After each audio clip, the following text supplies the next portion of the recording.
साथियों, इस संसार में यूँ तो असंख्य भाषाओं का उदय हुआ, लेकिन आज का विषय विश्व की प्रथम भाषा संस्कृत को लेकर है।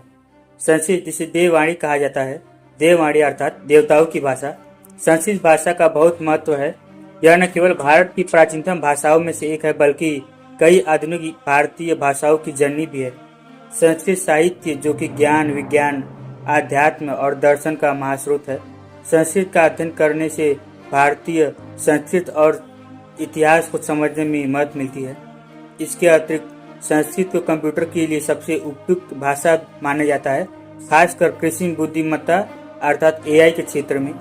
साथियों, इतना महत्वपूर्ण भाषा जिसे किसी काल में पूरे विश्व में बोला जाता था, जिस भाषा ने लाखों वर्षों तक इस विश्व पर शासन किया, आखिर यह भाषा लुप्त कैसे हो गई? इस प्रश्न का कोई सटीक उत्तर नहीं है, लेकिन इतिहासकारों के अनुसार संस्कृत भाषा के लुप्त होने के कई कारण है, जिसमें मुख्य रूप से जटिल व्याकरण और उच्चारण है। आधुनिक युग में संस्कृत का व्याकरण और उच्चारण अन्य भाषाओं की तुलना में अधिक जटिल है, जिससे आम लोगों के लिए इसे सीखना मुश्किल हो जाता था। इसके पश्चात आधुनिक काल में संस्कृत कभी भी आम लोगों की भाषा नहीं बन पाई, बल्कि यह विद्वानों और ब्राह्मणों तक ही सीमित रही।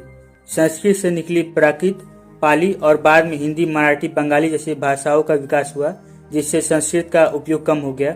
अंग्रेजों के शासनकाल में अंग्रेजी भाषा का प्रभुत्व बढ़ा, जिससे संस्कृत का महत्व कम हो गया। संस्कृत के संरक्षण और संवर्धन के लिए सरकारी प्रयास अपर्याप्त रहे हैं। हालांकि संस्कृत अभी भी पूरी तरह से लुप्त नहीं हुई है। इसका उपयोग धार्मिक अनुष्ठानों, शिक्षा और साहित्य में जारी है। इसके अलावा कई विश्वविद्यालय और संस्था अभी भी संस्कृत के पाठ्यक्रम प्रदान करते हैं। संस्कृत भाषा का संरक्षण और संवर्धन भारत की संस्कृति विरासत को बनाए रखने के लिए आवश्यक है। संस्कृत संस्कार और सनातन धर्म का विकास और विस्तार तभी होगा जब हमारे देश में गुरुकुल शैक्षणिक संस्थाएं का विकास होगा, और गुरुकुल के विस्तार के लिए सनातन के अनुयायियों को प्रयत्नशील रहना पड़ेगा। मित्रों, आशा करता हूँ वीडियो आपको समझ में आया होगा। अगर वीडियो पसंद आए तो शेयर जरूर कीजिए।